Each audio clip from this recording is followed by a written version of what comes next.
What's good, y'all? What's up with it? It's your girl, Poppy. And I'm Joanna, but you can call me Joe. Hey, y'all, it's Sierra. And you're tuned in to season 2 of the Girl, Let Me Tell You podcast. Girl.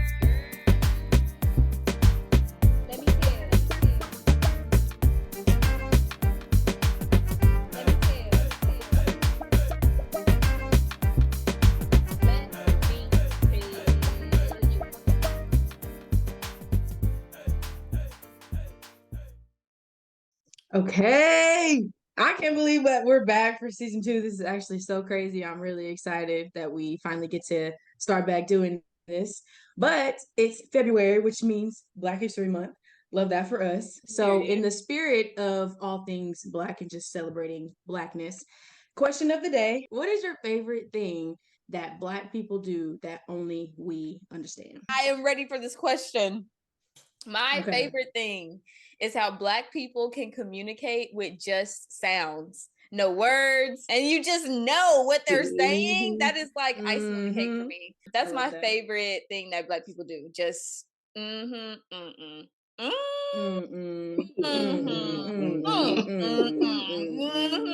you know the people. Yes. My favorite thing is that we can turn anything regular into a beat. So like Miss Mary Mac, you get Miss Mary Mac, all dressed in black.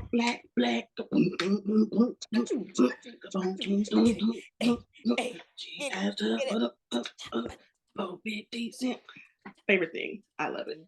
I think for me, my favorite thing about Black people and the things that we do is the honesty of everything. Like, have you ever gotten maybe kind of dressed up and then you walk out the room and your mom and your aunties, your uncles, whoever, who you getting dressed up for? What you wearing that for? We gonna tell you if it looks good. We gonna tell you if it looks bad. But it's all out of love. It's never malicious. Sometimes might be malicious, but for the most part, for the most part, we just looking out for you. We just looking out. All right, y'all. So this is the month of February, which is, drumroll please, Black History Month. No, this is the first time in a long time that Black History Month has not given Black History Month to me. Yes. You know what I mean? Like usually when I get to February, I'm like, oh, it's Black History Month and I'm live. It is. But like now I'm not feeling the same way. I don't really know what that's about. I think part of it for me, y'all know I'm up here in North Texas. We had the little snow storm. Okay. So the roads were very much iced over. So I was stuck in the house that opening week of February. So I was expecting to be at work, like, I'm Black History Month. Let's celebrate. No, baby, I was in the house. I couldn't go nowhere. It was just not giving that. Yeah. I don't know. Maybe it was the ice storm for me. Maybe it was something else. I don't know. What do y'all think? I honestly don't remember that as a Black History Month until I'm on like Instagram or something, and they're like, "Look at these accomplishments of Black people." I'm like, because it's Black History Month, and then I'm just like, I'm like, oh snap! So like, there's a lot going on, but it's just like I have to be reminded that it's Black History Month. For me, it's also interesting being in an educational setting because you think about how like a lot of the schools just around the country are trying to like get rid of the critical race theory. And they're like not even wanting to teach kids about Black history. They're not wanting to make it anything that's like relevant. Black history is just so integral to the United States. I don't see how we can't talk about it. I don't see why we won't talk about it. I can definitely attest to that because I work with kids, not in school, but like in the after school program. Baby, when I asked these little babies, I said, y'all, it's February. What does that mean? Valentine's Day. Great. Yes. But more importantly, what does that mean? I had my little Black homegirl. She said, it's Black History Month. I said, yes, let's talk about it. Yes. This little white kid said, no, that's racist. We don't need to talk about that. And I had to remember that I'm at work. And I said, watch what you're saying. Not to this. Let's not do that. I did. And I'm thinking, like, why is this racist to bring up Black History Month? It's literally a celebration of a culture, a celebration of an entire group of people that quite literally built this country. Quite literally, if we're going to be honest. Literally, we are America. We are America. Basically, we are the trends. We are the history. We are the reason that America is America. There's so many just influential things that Black people have invented, have created, have done, have slaved to build and create for America, and they want to remove that from the education system. In the state of Oklahoma, that is like House Bill 1775. That is a law here in Oklahoma. It is a law? Mm-hmm. What's the law? Here, I got y'all. I'm gonna read it to y'all. Okay, so it's like broken up into like 8 sections. Like they're really trying to make their point. But so one is one race or sex is inherently superior to another race or sex. An individual, by virtue of his or her race or sex, is inherently racist, sexist, oppressive, and all this other stuff. And then it goes on to say more. So basically, it's just like if you teach about Black History Month and maybe a white student feels uncomfortable, then you can't teach it because it's suppressing them, that making them feel like, oh, because I'm white, that means that like I'm automatically racist or like it's my fault. And they feel uncomfortable. And so basically, you have to protect what you say about Black History Month, or they will feel like it's their fault. They'll feel uncomfortable. Mm-hmm. And because of that law, like the teacher has to go through a whole like process. So it can go like suspension, disciplinary action, you can get your license revoked, all the things. Even if the student goes home and tells their parent how they feel, the parent can be like, I don't like that, or you should feel uncomfortable. And then the parent can take action against like the teacher and all the things. But see, the double standard that we have in America about being offended and feeling offended, and how Black people always have to just take so much heat, but we always have to be the bigger person about it, and we always have to just swipe it under the rug. But the one time a white person is uncomfortable in any type of situation, they completely create new rules and laws to again oppress the Black person, the Black body. And that right there is like, if y'all don't understand that the things that you are doing right now are still and continually oppressing the Black people. Let me stop. This is what's crazy. I'm about to get hot. This is what's crazy. I'm about to say this, and I'm not sorry about it, because this is just how I feel. If you're white and you feel uncomfortable about Black history and just the truth about how this country was built, I don't feel sorry for you. I think you should feel a way, because that is just the reality of the world that we live in. And baby, listen, I am not about to, what's the word, minimize my Blackness and my people and my culture because you feel some type of way about the truth, because that's exactly what it is. It's the truth. If we getting uncomfortable about the history of this nation, throw all the history books away, because it talks about slavery, Martin Luther King, oppression, racism, prejudice, all of it. Right. And it all has to do with exactly what Poppy just said, making white people feel more comfortable about making us go through hell, basically. It's okay to be uncomfortable. I feel like our world, our society needs to learn how to be okay being uncomfortable so that we can move to a more progressive future. Because what I don't want is my child having to go to school and then not being able to learn about the history and the backbone of our country and his own culture and his own history. Baby, I'm gonna have to teach this at home, because what we're not about to do is change the entire trajectory of our future because a couple of white people or a few white people in America feel uncomfortable, when Black people have been uncomfortable since the moment we were taken on those freaking ships in Africa. We have been uncomfortable in our ancestry. And because our ancestors were uncomfortable, it has gone down in our bloodline. And you can say that it hasn't, but there is so many things just within the Black community and within Black people that we still are battling and fighting with and trying to reverse and change while we're still fighting these same issues in America. Exactly.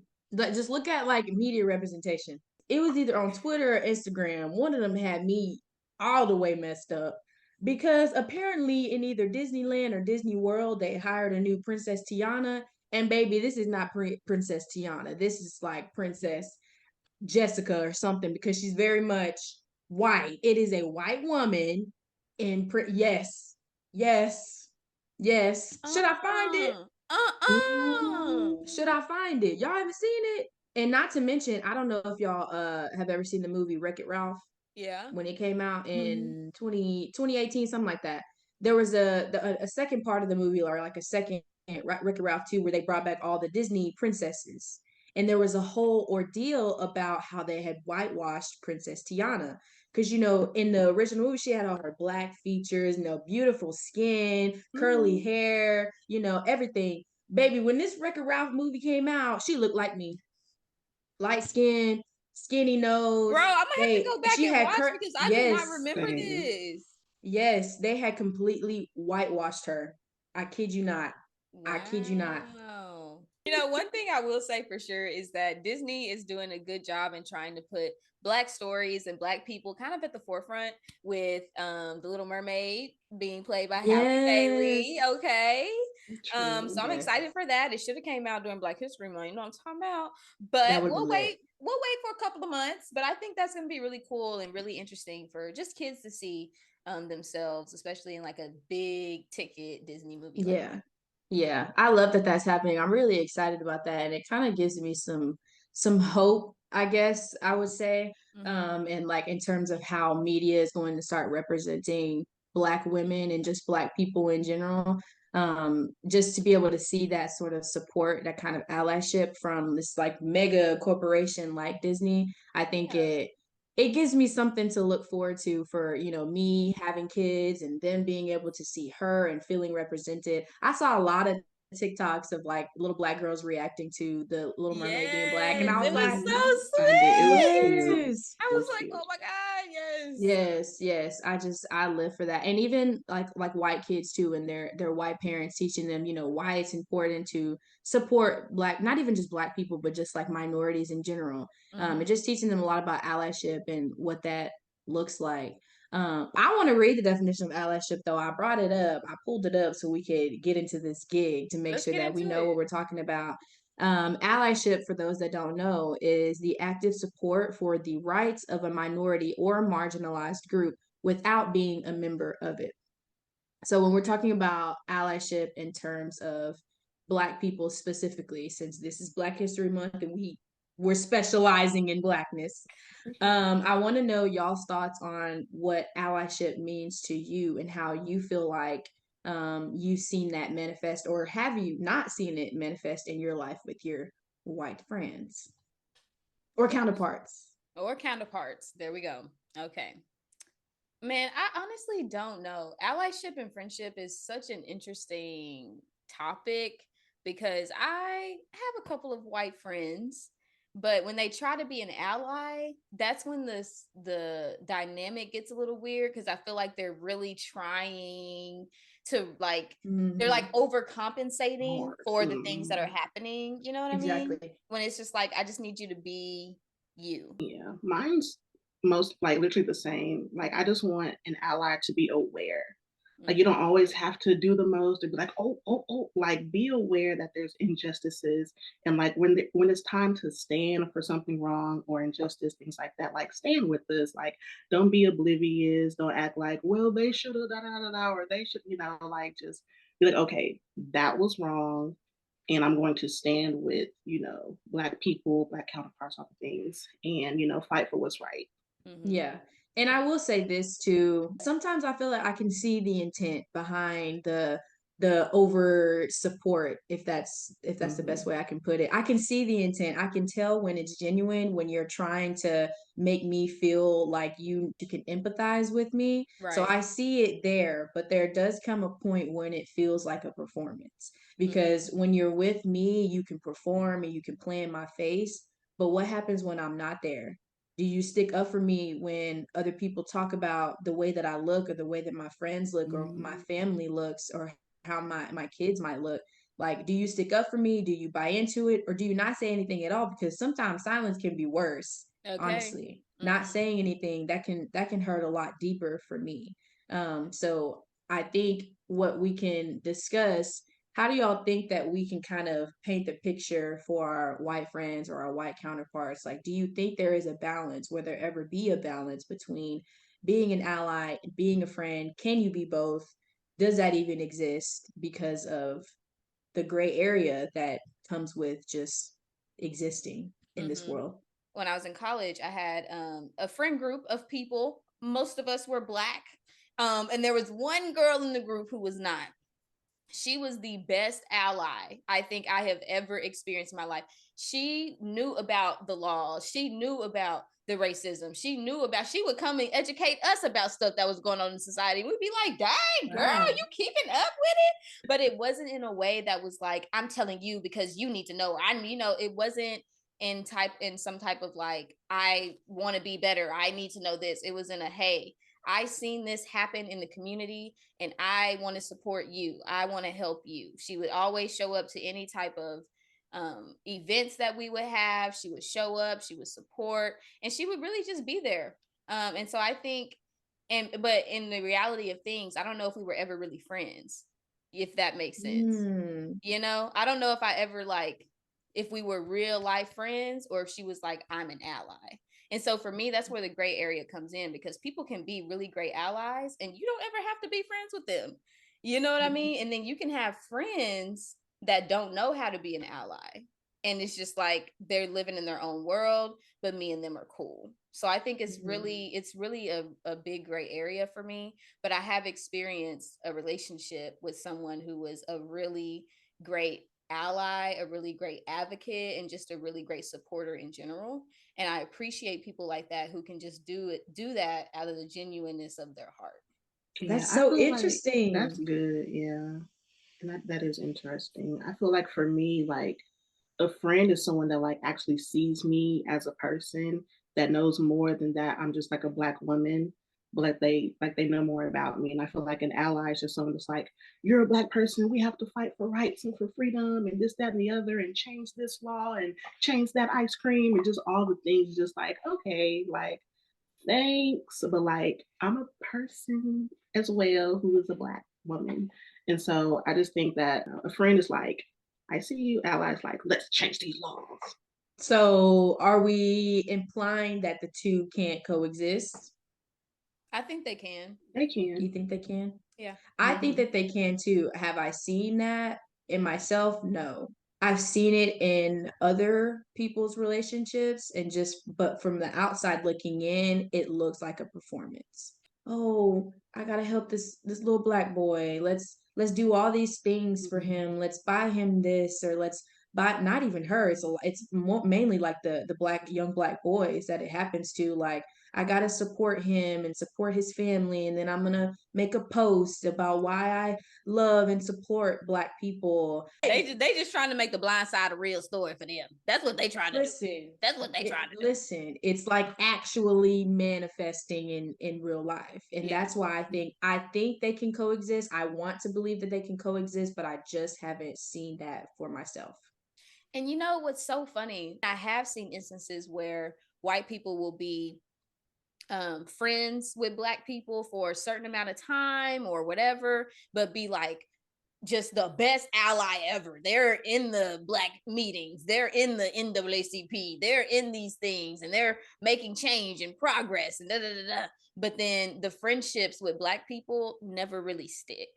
So it's like I see where you're wanting the change to come, maybe in like a big grand scheme of things, but on the platonic level, when you see a Black person in the supermarket, when you see a Black person at a basketball game, when you see a Black person sitting next to you at a restaurant, what does your mind say? What does your mind do? How do you think? Where does the gray not be gray? So I agree. I think that friendship and allyship can be happen simultaneously, but have I experienced it? No. And that just okay, this is kind of off topic. I was working at a restaurant. My first job, I was a waitress. And I remember one night I was working with one other girl, and this family came in. It was a Black mom, and I think she had maybe 3 or 4 kids. They were not in my section.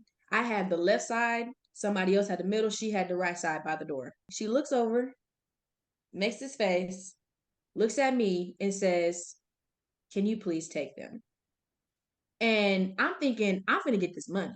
Absolutely, I will take them. But in my head, I'm like, why? This is your section. That's your responsibility. Everybody else been sitting in your section today, and they just so happen to be not Black people. But because you have this preconceived notion that, oh, Black people just loud, they just rambunctious. Oh, I don't know what she got going on with her kids, but I don't want to be over there because they're just doing too much for me. So I'm gonna send you over there because you're Black, so you might be able to take care of that better than I can. Well, I will gladly take that off your hands because I don't need you disrespecting them in front of me because that's just not right. But I just remember that experience and being like, I wish that you would have handled that differently because you don't know who that lady is. You don't know what she's going through or anything. You don't know her story. But because you think you know what you said, I'm just not gonna I don't want to deal with that today. Okay, question. Now that we're on this tangent, do we think that Black people, or just this is a very general question. We're not speaking for every Black person in America, and every I'm talking about. But do you think that Black people are able to synthesize with people's stories before we actually meet them? Like how you were able to say, you don't know who this Black woman is, you don't know her story, I'll go help them because A, B, C, D, E, F, G. Do we think that Black people are just more apt to think that way? Now, Sierra, what do you think? I just been talking a lot. I think we are, but I think so just because we know that like we're human beings. Like I feel like other people treat us like we're aliens or something or from like a different planet. And so I think because we're just like, okay, my skin color is Black, but like we're still people. So we're able to see a person be like, just because doesn't mean I'm going to like do something else, if that makes sense. So it's just like, I see you. So like you could be going through something hard in your life. You could this, that, and the third. And just because of that, it doesn't mean I'm going to treat you a different way. Like I'm just going to help you, if that makes sense. Like going off of like Join the story. So I think we do have that ability, but it's just because like we know that we're people, like we're human beings. Right. And so it just comes naturally. No one's perfect in my opinion. I think something like that, I think has to be built over time and it can be like strengthened depending on the type of experiences you have or whether or not you're willing to learn. Because I think, and I will be honest, there's ignorance across the board, whether you're Black, white, Asian, Mexican, it don't matter. There's ignorance across the board. Right. And I've had some ignorant comments made about me from my own people and even from white people. So I think it exists no matter who you are, how you identify. But I think our ability still as Black people to sympathize with each other, it just hits different. That's where I'm going to come from. I think that we just have that innate ability to understand our own experiences. So when we see things like that happening, it's like, I got you, you know? Yeah, no, that definitely does make sense. I think Black people do have an innate ability to empathize and understand regardless of the person's race or ethnicity. And I think that comes from when our ancestors were slaves.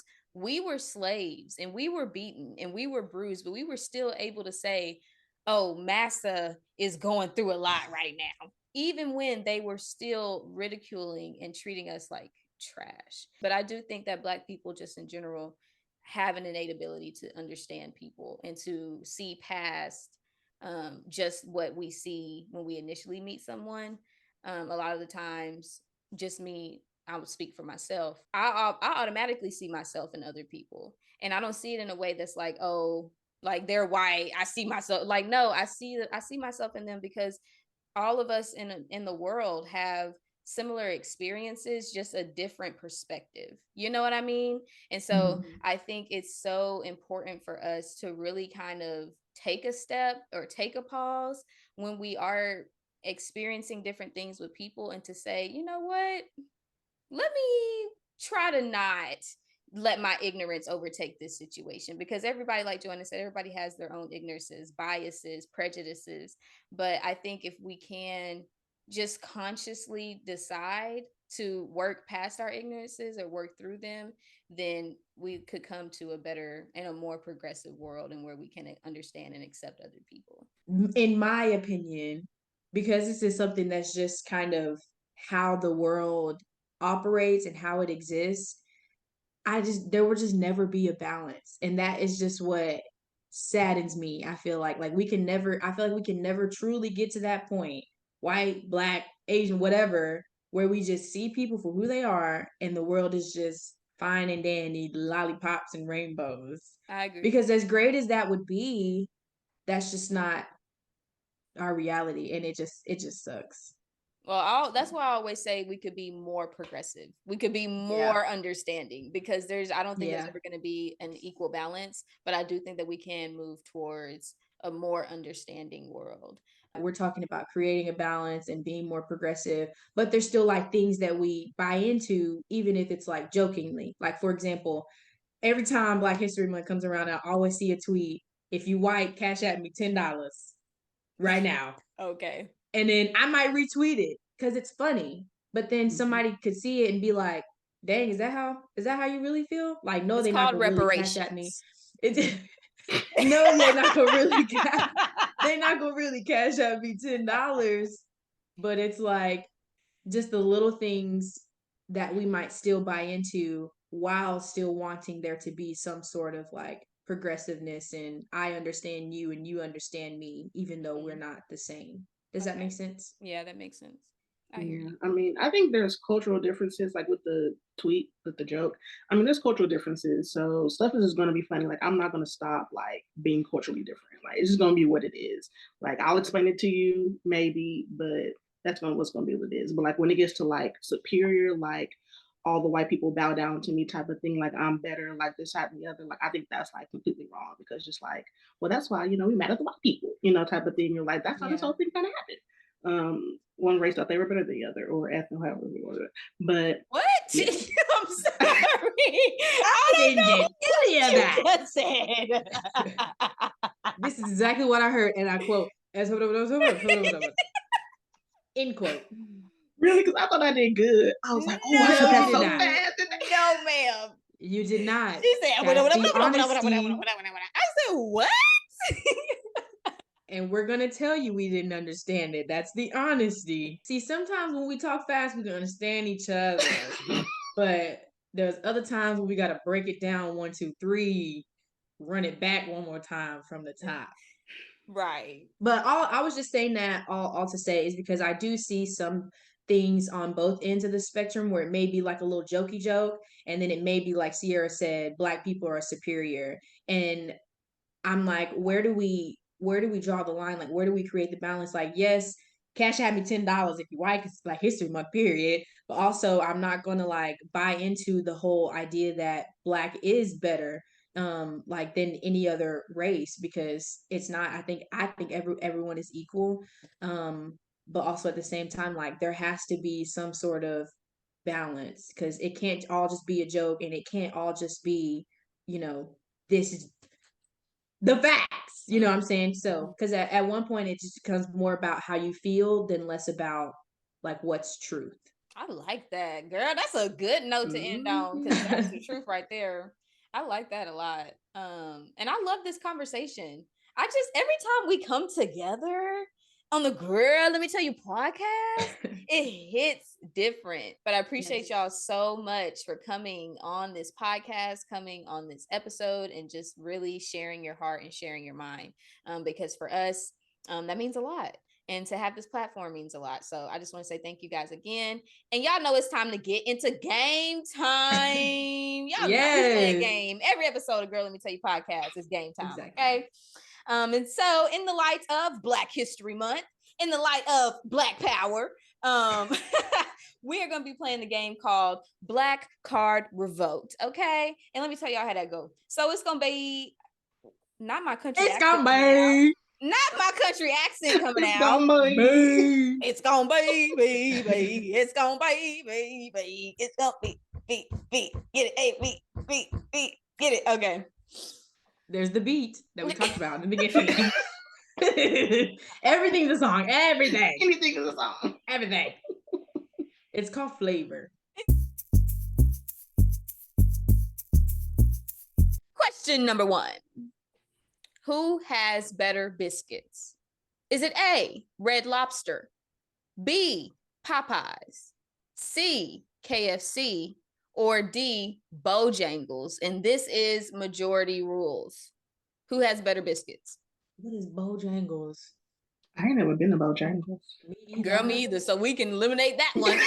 I'm gonna say I haven't had KFC in a while. Okay. The lady on the Popeyes commercial is my girl, so I'm gonna go with Popeyes biscuits. What? Baby, I'm going Red Lobster. Them cheesy butter biscuits at Red Lobster. That Popeyes biscuit you'll be choking. It's so dry. You need honey and lemonade and water and everything to eat that Popeyes biscuit. Baby, but I'm going to Red Lobster enough. Yeah, So what are y'all choosing? I'm saying KFC. KFC. Okay, KFC, they do have a good biscuit. I ain't never ate their biscuits. We're gonna go. We're gonna go KFC. I ain't never had their biscuits. I don't eat KFC. Bro, fine. Okay, KFC has a better biscuit. Moving on.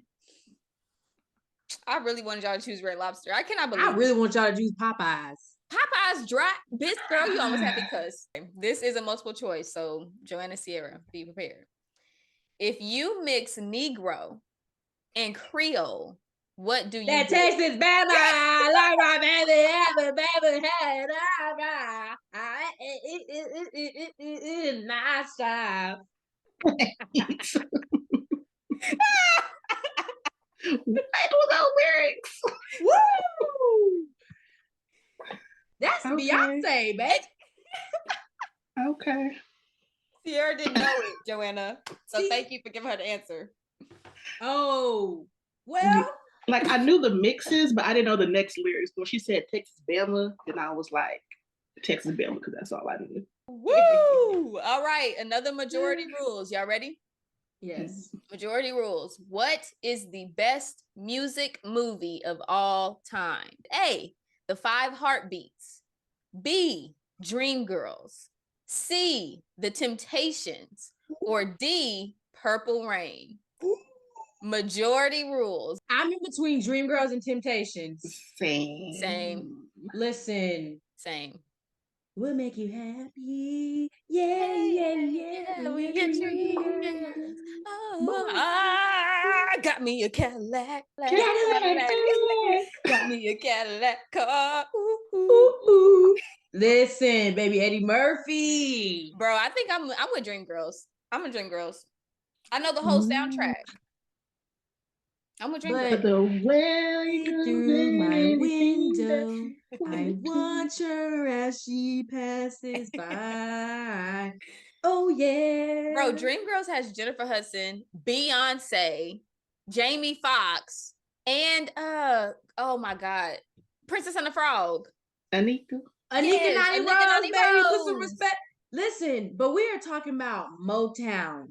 Okay, the legendary Motown, Berry Gordy Motown, Smokey Robinson. Tis true. I gotta go with Temptations. As much as I love Dreamgirls, I gotta go with the Temptations. The Temptations was good. I can go with the Temptations. Go with the Temptations, but I don't be listening to the soundtrack. Like, I'm not even gonna lie to you. I don't listen to the Dreamgirls sound. Well, if we talking about music soundtrack, I'm gonna go with Dreamgirls. It says the best music movie. The best music movie. Dreamgirls. Temptations is classic. Temptations is a classic. It's really but good. Dreamgirls. But the soundtrack music on Dreamgirls, I have to choose it. Yeah, I have to. I think I actually bought the CD off of Amazon. No, that's what I'm saying. I think I have the soundtrack is bomb. Yeah. Okay. Dreamgirls music. Dreamgirls. Motown. She's still that girl though. Yeah, for sure. Which female rapper are you most likely to take off the aux when an older relative is riding in the car? A, Trina. B, City Girls. C, Nicki Minaj. Or D, Lil Kim. City Girls. City Girls. City Girls. City Girls make a wish like Ray J. Yeah, we want that. It's time for the twerkulator. It's time for the twerkulator. My granny be like, what's the twerkulator? No, you know, running back in the day might have been twerkulating. Okay, she might have been. They was all twerkulating and they act like they wasn't. Come on now. In what year was the NAACP founded? A, in the 2000s. B, 1749. C, 1909. Or D, 1887.